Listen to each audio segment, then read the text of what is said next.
नमस्कार मेरी बहनों, बहुत ही सुंदर आज हवन गीत आप लोगों के लिए लेके आई हूँ। बहुत ही प्यारा हवन गीत है और आप लोग सुनिए, कैसा लगे लाइक करिए, सब्सक्राइब करिए और हमारे चैनल श्रद्धा के मधुर लोकगीत को आप लोग सपोर्ट करिए। राधे राधे, जय श्री कृष्णा।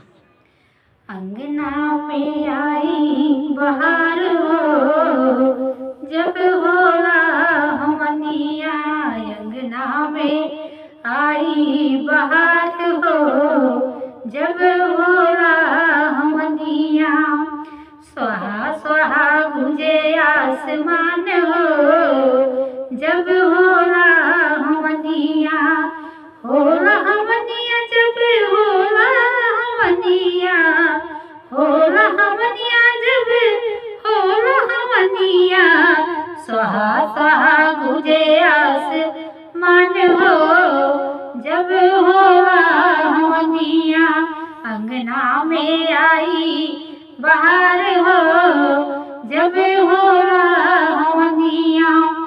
ब्रह्मा भी आए, विष्णु भी आए, ब्रह्मा भी आए, संग विष्णु भी आए, डमरू बजाए महाकाल हो, जब होला हमनिया, डमरू बजाए महाकाल हो, जब होला हमनिया, स्वाहा स्वाहा गुंजे आसमान हो, जब होला हमनिया।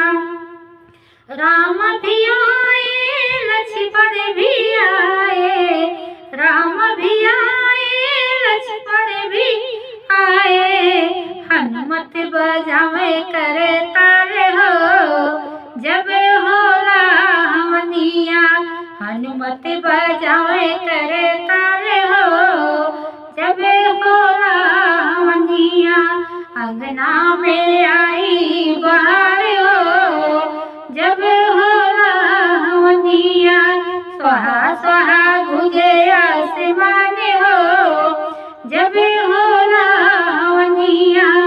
गौर भी आई, संग लक्ष्मी भी आई, गौर भी आई, संग लक्ष्मी भी आई, छम छम नाचे अम्बे मातु हो, जब होला हमनिया, छम छम नाचे अम्बे मातु हो, जब होला हमनिया, अंगना में आई बहार हो, जब होला हमनिया, छम छम नाचे अम्बे मातु हो, जब होला हमनिया।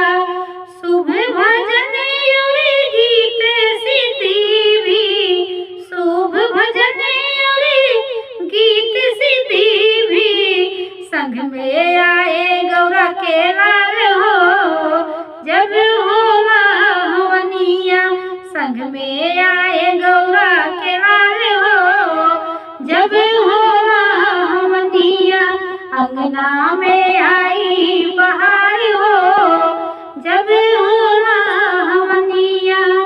देवता भी आए, संग इंद्र भी आए, देवता भी आए, संग इंद्र भी आए, नारद बजावे करे ताल हो, जब होला हमनिया, नारद बजावे करे ताल हो, जब होला हमनिया, स्वाहा स्वाहा गुंजे आसमान हो, जब होला हमनिया।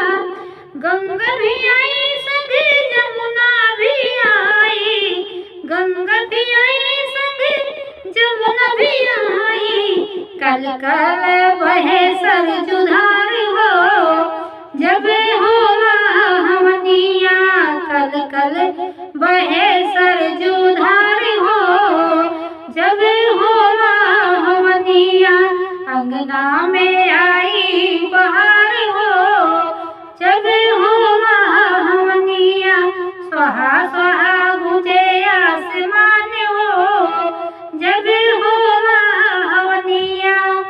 राधे राधे, जय श्री कृष्णा। आप लोग पूरा वीडियो फुल वॉच करिएगा और कमेंट करके बताइएगा कि आप लोगों को हवन गीत कैसा लगा।